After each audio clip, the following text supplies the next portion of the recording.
2 hari jelang pemungutan suara, Bawaslu mencatat ada 347 pelanggaran. Ketua Bawaslu Rahmat Bagja juga menyebut ada 7 indikator TPS rawan yang paling banyak terjadi, yakni lokasi yang rawan bencana dan dekat dengan lokasi pemenangan paslon.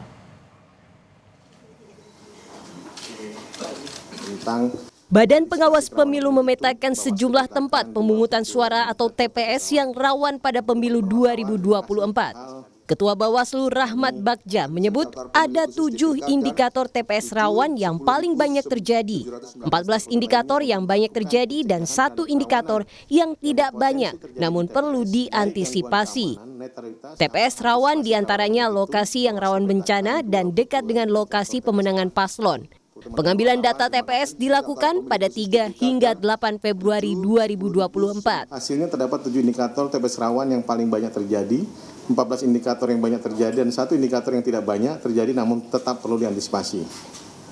Pemetaan kerawanan tersebut dilakukan terhadap 7 variabel dan 22 indikator, diambil dari sedikitnya 36.136 kelurahan atau desa di 33 provinsi, kecuali DOB, Papua dan Maluku Utara yang melaporkan kerawanan TPS di wilayahnya. Pengambilan data TPS rawan dilakukan selama 6 hari pada 3 sampai 8 Februari 2020.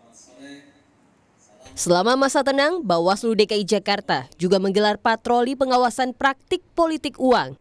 Sebanyak 836 personel panitia pengawas kecamatan hingga pengawas TPS dikerahkan untuk mengawasi aktivitas kampanye partai politik ataupun calon anggota legislatif di masa tenang. Selain pengawasan langsung di lapangan, Bawaslu DKI Jakarta juga menggelar patroli siber untuk mengawasi aktivitas kampanye melalui media sosial. Oke, Mas Rangga, ini menarik ketika mayoritas responden dari Litbang Kompas melihat etika politik itu penting. Tapi apa ada penjelasan secara detail mengapa mereka melihat etika politik itu penting dijaga selama pemilu ini berlangsung?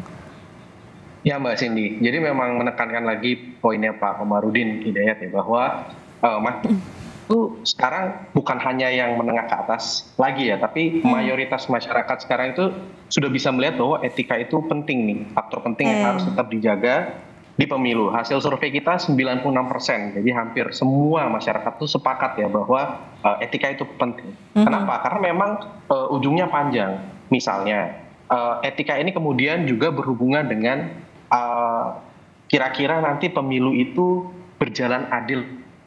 Ketika misalnya tidak etis, nah mayoritas dari responden kita juga melihat bahwa nanti pemilu itu bisa jadi tidak adil gitu, berjalan dengan tidak fair.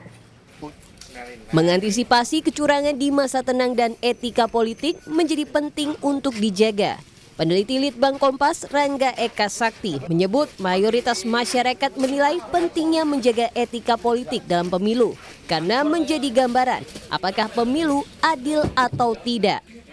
Di pengawasan masa tenang, targetnya memastikan supaya di Jakarta tidak ada politik uang, begitulah. Nanti kita memastikan seluruh jajaran kita sampai ke pengawas TPS, itu kita libatkan untuk ikut mengawasi sampai tadi bahasa Baburan, sampai ke lorong-lorong, sampai ke gang-gang sempit yang ada di Jakarta, kita pastikan itu menjadi lokus.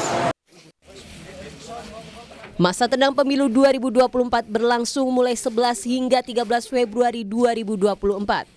Dalam Undang-Undang Nomor 7 Tahun 2017 disebutkan beberapa hal yang dilarang saat masa tenang, diantaranya melakukan kampanye dan menjanjikan atau memberikan imbalan kepada pemilih.